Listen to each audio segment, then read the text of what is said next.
In today's episode, we're diving into Rocket and their aim to become the Apple of homeownership, including their recent $9.4 billion deal to acquire Mr. Cooper.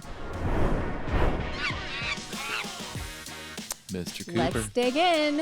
Mr. Cooper.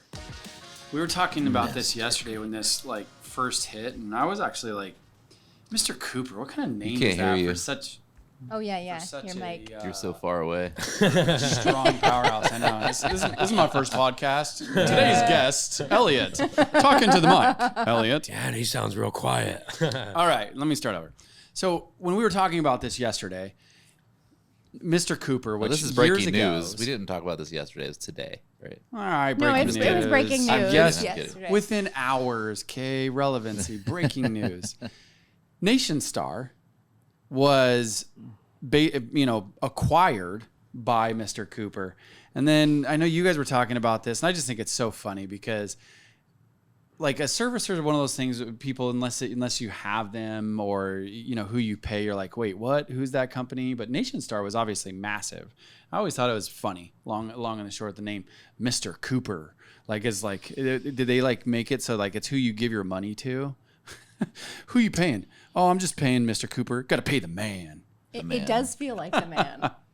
Mr. Right? Cooper. I don't know. I always think it's pretty funny. Before we dive into the facts of what's going on, I just thought Mr. Cooper is a servicing company who you pay your mortgage to.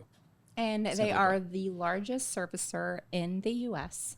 And with this deal, now Rocket will essentially service 1 in 6 loans. I was watching Jeez. your It's insane. coaching call, and you were saying Mr. Cooper owns Zoom too, which is a cash offer platform, right? It's like an auction site, Oh, where okay. you can go on, you can list your home for sale, you can get cash offers, you can do all sorts of stuff on Zoom, which again, that they're including that probably every month in your statement. They're probably There you including go. that online. They're probably bringing that value proposition forward.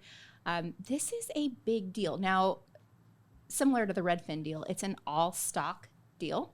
So I also read that there are over $500 million in synergies for the two companies. Ooh. So there was about $100 million in revenue that they will generate, and there's $400 million in expenses that they'll be able to cut by coming together. Very So cool. a very Overlap, yeah. very valuable deal for both of them. Yeah, it's interesting. So I think Zoom, though, for our audience, it's really important to kind of know what you just said, because I think that unless you're in this space, Jay, like you just mentioned, that's something that could be missed. So Zoom, they're an auction, right? Which is a way to sell your house essentially instantly, right? They have forms of it. And so that's so important, because if that homeowner who's getting that statement, whether it be paper or digital, if they have, access to be able to sell their house with going online, going to Zoom, right? They're the largest servicer in America, 1 in 6. So what? Simple math. If we do that there's approximately, let's just say there's 100 million residences. So 1 in 6 is what? That'd be about 15 million. Yeah, 15 million, give or take. 15 million residences that they're marketing to month in and month out. So basically, Redfin agents have a new lead platform here for them. Probably, right? Yeah. They're gonna That's pass these exactly on what I'm directly to getting at. Redfin agents. Trusted source, instant solutions. We But need do to you wake really, up, right? These things are getting Me personally, I don't look at my mortgage statement every month. I think I maybe look at it. We have it on auto pay. We're on auto I think pay. most people. I think most people are on I auto don't pay. think I'm on I've- auto pay. I don't think I've ever and looked they at it. maybe look at it once a year, or just to, and really what I'm looking at is how much did my principal go down? Yep. Yep. What's the Interest paid. Yep. yeah, making sure that the interest rate's right or something. But I'm not looking at all their ads and stuff. I see there's ads there. I only looked I at it noticed that that one there's ads, time so. when our auto pay got canceled because we had changed accounts or something. So I'm not sure if this is a big deal. I don't know. Well, I can tell you my wife, she looks at it.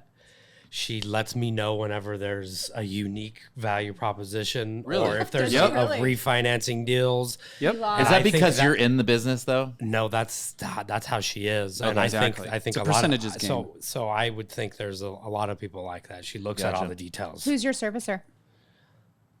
Shoot, I don't even You remember. don't know. We had Mr. Cooper for years, and then when rates went really low, we refied. So we're no longer with Mr. Cooper. Who's our servicer now? UWM. Okay, who's your You know, servicer? I think wholesale merch? yes, I think it's United Wholesale Group. Okay. Pretty big. Okay, interesting. Well, okay, so let me go back a little bit. So remember the Super Bowl commercial, the Country Roads Take Me Home? Who was it? Country Rocket. Rocket. And then Rocket comes out and says they're going to acquire Redfin. Yep. And now Rocket comes out and they're acquiring Mr. Cooper. So they've got top of funnel Redfin. They've got origination, all the things that they do, Rocket. And now they have servicing Mr. Cooper. So they are end to end, the complete flywheel. And they have this W-2 model with Redfin that's going to allow them to bundle services, offer discounts. It's kind of like the Progressive of real estate. But what the CEO of Rocket Companies is calling it is the Apple of homeownership. That is his goal. So I'm getting like Animaniac That's like a mic vibes. drop. Because I think I see it. Let me just give one little exclamation point on something you said, because I think that the Super Bowl is like, maybe what you were saying is just like literally lights and bells went off. That was like the start of it. And honestly, that was probably one of the best executed commercials I have ever seen in my entire life. It was amazing. Do me a favor. If you disagree, drop something in the comments on that, on like what that commercial was. Because when you think about what they pulled off, where they played a commercial, then it cuts to the entire Super Bowl singing "Take Me Home." I think they were playing it on. They had to have big, been. the And big everyone screens, had and people their were camera, starting or to. they had Totally. their They were flashlights singing it, on, too. and Yes. they're like waving their flashlights. And so I was reading that like a good salesperson sells an outcome. An excellent salesperson, an excellent marketer sells a feeling. And what Ooh. Rocket did was they sold the feeling of home. I feel it And right now. I know. It's like it's why we all do what we do. Country. I don't know what you guys are That's talking what I'm about. saying. That's a I didn't, He doesn't because watch I didn't Super Bowl. because I It's didn't like, watch it, so I'll have to check it out though. I belong. I love that song. Yep. So good. It was so good. I'm impressed. I'm impressed with what Rocket is, I'm not is brewing. I think it's been nothing burger. So wait, hold on. So- Well, Oh, because wait a second. Think about all of those eyeballs. Redfin agents have to do like a lot of deals, right? I mean, Yep. they're not out. Sure. They're not out talking to the community. They already do a lot of deals. You're still going to get agents that talk to their neighbors and everyone around them, and they have good content, and the people are going to go directly to them to buy a home. They're not going to be like, oh, well, I can do all of this together. I mean, they're going to find their agent, their person. Let's spotlight Not this that real there's quick. some people. There's going to be some people that do that. Yeah, I mean the human element will always be prevalent, but the Yeah. Redfin agents are hyper local agents. Yes, they're Absolutely. hyper-local, but they're also W-2, so they're not the ones on social media doing videos trying to educate the community about, Because they don't have to. Because they don't have to. They got the phone calls coming Yes. directly to them from the people that are interested in the house that I saw on Redfin. But how many agents can like blow it up on social media, but that doesn't translate into business for them? And we hear that time and time again. It's like, Absolutely. You can't I convert can it. I can make all of this content and it does really well and it performs really well. But when you how do say I the translate Apple of real estate, like what 50% of people have Apple phones. that? Because they're building 50% an of people aren't ecosystem. going to use Rocket, Zome, Redfin. There's no way. But now they're going to touch 1 in 6 I mean, mortgages. if they took 50% of market share, I mean, that would be crazy. They That would be that the a wealthiest. monopoly. Yeah, But they it'd only be the need to go, wealthiest like- company by they by only probably a need like long 10% ways. or 15%. I mean, even that would be insane. What's Yeah, what's even real that would estate? borderline How many be the trillions most of dollars. Yes, It would be trillions of insane. dollars. Do you think DOJ comes in and says you're getting too big? I mean, let's go back even further. Let's go back to December of 2024 before the administration change, and Rocket was in trouble with the CFPB. Well, how could they cut costs? True. They can cut costs on the loans. They can cut costs on the Well, by the two coming The together, they're agents. already saying that they're going to save $400 million in expenses. That is a ton. They're going to of save a money. boatload in technology. But it's also fees. going to, we know that, or technology but a costs. buyer now has to pay their own commissions, right? So wouldn't real estate agents that are not Redfin, they would just be charging less.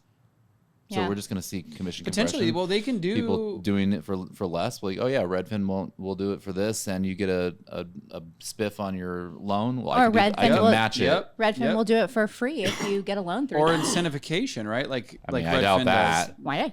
cash back. Well, because how much can they actually make on a loan? Nowadays, you can't crush it on a loan anymore because of the the rules and stuff.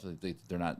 You're only they're not allowed to taking make 8 so points much. like they were Yeah. in 2007. But if they can also funnel it to their own title company and to their own home and I warranty. think consumers are smart. They go and shop. They shop loans. I mean, They do. And as soon as you look for a loan on Google, what happens? Your phone blows up with a friggin' 1,000 different loan officers saying, "Hey, I'll quote your loan. I got." That's the lending tree stuff. Yeah.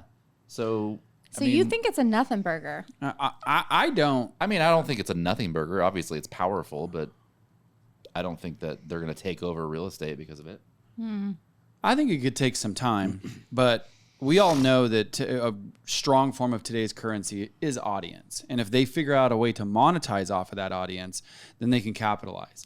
And if they have those eyeballs, like one point I They're want to going to monetize. Yeah, of course. One point I It's want just to how make real much. quick is what you said that I think that we need to pay attention to, especially with our audience, is Redfin agents are more productive by a long shot than the they average. have to be. Exactly. Because they're required to, because it's a job. Well, you want to earn your paycheck, and do I your think job. It's also the more they do, the higher Their higher comp model their is. comp model is. Yeah. So they're incentivized to do a massive amount, because if they do a little, then they don't But get as much. All realtors are incentivized to do a massive amount. I mean, in theory. Well, okay, right? Word up. so That's true. I would imagine that their comp model is like, your 1 through 10 you get this much of the commission, 10 through 20 you get even higher percent of commission, 20 through 30 higher, and the more transactions you get, the higher percentage of that Sure, commission sure. you get. And so that's what I'm talking about, incentivized Yeah. to get to that higher amount. But I mean, it's a lot of work too. So So do you think the I know. consumer is better served by an agent that does a ton of volume? we were talking about that when what were we doing? We were picking something. I can't remember what it was. Oh, I do, but I don't want to say on You the don't want to say podcast. it. Okay. If they have a good system and process, We'll tell you guys after. Yes, I would. I think so. Yeah, I But think if they don't, then no. I think Experience does no, matter. They could, well, it's not just experience, but it's how much money are they going to make? Are you picking somebody that is part of a company that is going to take half of their commission, or are you picking a local broker that gets all the commission? So hey, this person, if you work with them, they're going to make $5,000. If you work with them, they're going to make $10,000 I follow on what your you're deal. saying. So who's going to work harder, the one making 5,000 or the one making 10,000? But Sometimes it's the making- one that makes 5,000. But You're making a lot of it a- times You're making an assumption that the commission determines how hard the agent will work. Agreed. And I will say that is not always the case. No, I'm not saying that. I'm saying more of like the person that's making 5,000 has to do twice as many deals as the one that has to making 10,000. So they may be more busy with their other clients doing the other deals, where this one might be giving you more attention. Sure. True. That is very true, because the busier agent that has 7, 8, 9, 10 deals in escrow is going to be busier, less available, where the one person who's going to make the 15 grand only has one deal in escrow. I do think, though, with transactional volume comes a lot of obstacles and challenges, and you learn a lot more. And so you're more efficient at what you do, and you're able to Agreed. spot the I agree with that. pitfalls. And you know the thing that the agent that hasn't experienced the thing doesn't know yet. But have you ever Absolutely. worked with a servicer or a contractor that, you worked with them the first few times, and then all of a sudden the next you're not working with them, you're working with like someone they hired that doesn't know crap, and Sounds and like you're it's kinda speaking from frustrating. experience. Well, yeah, I am. So falls I mean, off. Yeah. I think scaling is hard, and I think Scaling service is hard. yes, it is. Yeah, like Keith said, where it's a system and a process, and then making sure that the people that you have or bring on can execute that system and process at the same level that you have been, and that's where That's you very create difficult for bottlenecks. a lot of people. It's everybody's challenge. Okay, no so matter what you're in. Yeah, I agree, and so this is great because let's talk about some of the ways to scale. I think it's having processes that are actually like written down and taught and trained and gone over with on a basis that it's every day or more often. I don't know. Does that make sense? Oh yeah, It I does. mean at its core, absolutely, you have to document your process. Yeah, you document it, and Yeah. you have to keep going over it with the people that are executing you the have to processes. inspect what you expect. Exactly, because a lot of people go, "Here's the process, all right," and then I'm gonna go off and do my own thing, and then 3 months later, you're like, "Whoa, what are these people doing? They're not doing the process. They're not following the process. This is, I mean, I have to admit, this is like super wild that we'd have this, but like such a near and dear conversation, at least to my heart. It should be to all of us, because think about, your real estate and definitely our audience, right? You want to scale your team. You're going to get a certain amount of leads. You're doing some deals. Oh, I'm so busy. And if I could just do this, and then I'll take a portion of this. And then should I bring on a marketing? Should I bring on an admin? Should I bring on a transaction manager, right? Like, what are those first steps? And as you really start to think about it, the reality of it is I think a lot of us don't realize how difficult it is what we do and what you become a quote unquote expert at. And then so many mistakes I see is people they'll try to do it and then they'll delegate almost too quick. And then they won't inspect what they expect, thinking that, hey, we just have leads and make it rain. And then, everything's going to just, keep going up and up and up. And more times than not, the teams fail. Like, I mean, it's something like, I don't know what the exact stat is, but I know it's like it's like 9 out of 10 teams fail.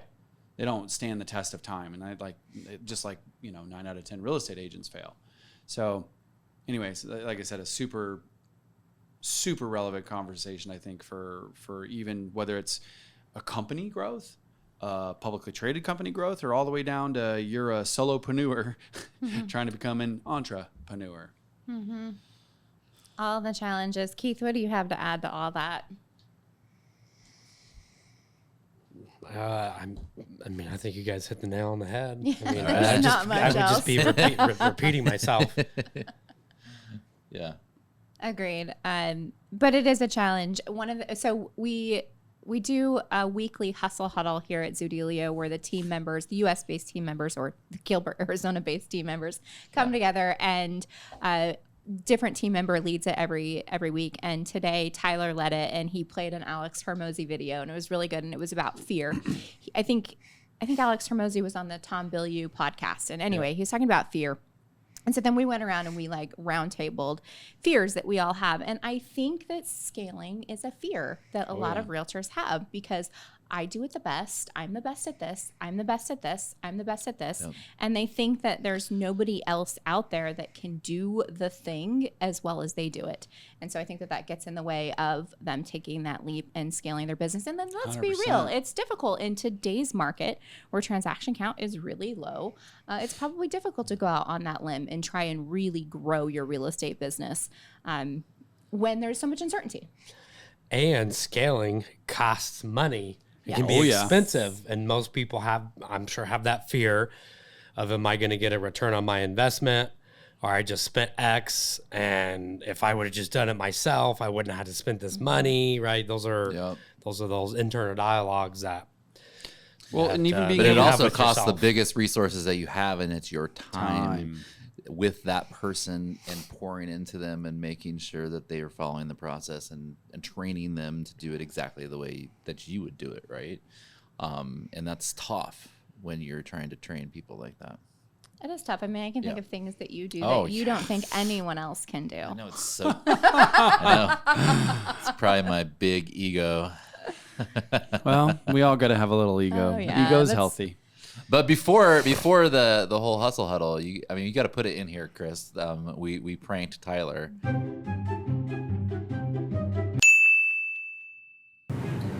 So as you guys can see,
We had a good April Fool's moment with them, so we'll have you put the video right here. Yeah, we pranked him hard. Yeah, it was pretty good. It was really good. I was laughing so hard.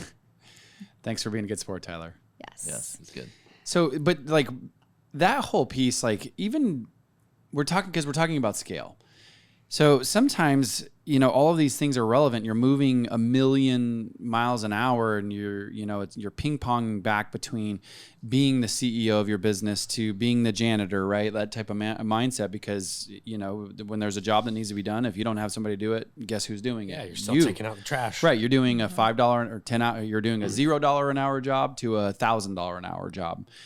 And the reality of it is like, if you can't slow down to speed up to even measure like, customer acquisition costs, right? Like what we were talking about before with Redfin and Rocket, right? Like to me, that's where they are going to smash it, is you start cornering these unique value propositions at a very, very big scale. Those customer CAC, customer acquisition costs, go down. And so again, it's just like, that's where we are approaching an environment where the bigger and bigger, you're going to keep getting bigger. Keith and I are like, he said CAC. We don't know why that's funny, but there is. We all have a kid. We all have a kid in us. Everybody knows. Everybody's head goes there. Yeah. Don't you remember when Cole & Banker bought what was that company? Shoot, I can't remember the company's name now. But these companies they'll buy other companies just to absorb their business, and then is there a threat? Sometimes they deprecate and them. it just dies. Mm-hmm. So you don't know what's going to happen. I mean, it's going to be really hard. I'm kind of surprised that they took on Redfin that quickly, and then they decided to go Mr. Cooper, because I mean that's like a lot of cheddar, man. I mean, I feel like there's going to be a lot lost in translation trying to put all those companies together and put them all together and getting everything to talk to each other. That is a valid point. And I mean, you got to imagine. You have all these three giant companies with management trying to like merge and like position into each other and stuff. So I mean, that's a super valid point. It's gonna be tough.